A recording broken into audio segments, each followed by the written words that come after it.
That's a great question. I think it's a great partnership because we've got fans of the game helping kids get involved in the sport, and it's not just getting them involved in the sport to play at the highest level. It's getting them to play at grassroots level, just kicking the ball around, kind of like I did as a kid. Let's just go to the park, kick the ball around, play with my mates, and we can have fun with it. So I think it gets them involved. And it keeps them involved, which is the important thing, because we need to start creating an emotional connection to the sport.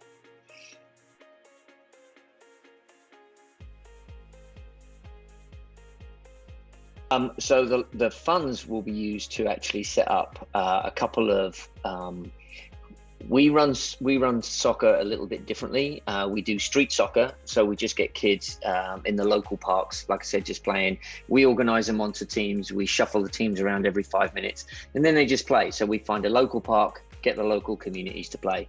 And then the other option we're going to do is we're actually going to do a football 3 tournament. And a football 3 tournament is a very different way of doing soccer. It's a game of 3 halves.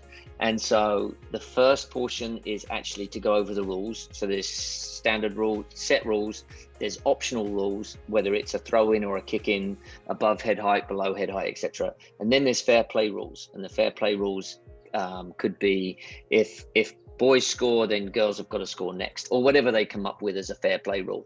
Everyone's got to touch the ball. And then they play. And then the last part of it is you actually have a breakdown of the rules and you award fair play points. And so the fair play points are if I think your team did really well and you hit all of the fair play points, I can award you 5 points of that. And then you think we didn't do so well, so you only give us 3, but we've got to explain why. So it's a great kind of leadership communication model. We might have beat you 1-0, but you actually beat us 5-4 because of the Fair Play Awards. And so it's a good social justice tool to teach kids social justice without actually teaching them social justice. So it's a really cool format of engagement for it. So that's where the funds will go. Football 3 tournaments and a couple of street soccer engagement points.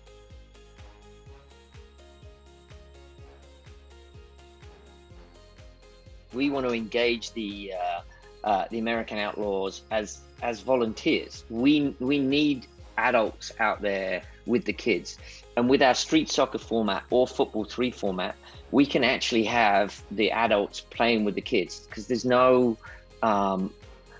we're taking out that competitive team aspect.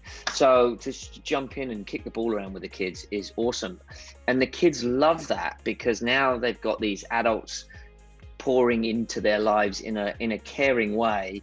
And all we do is we teach the adults how to encourage as opposed to coach. That's the most challenging part, is teaching them to encourage kids, run around, have fun with them, laugh, high five, and that's it. And that's how we will engage them. And for those who don't necessarily want to play, that's okay. We can have them there as the volunteers and league coordinators, and when we get into that, or the team coordinators, not league, but the team coordinators on the program. So it's nice and easy.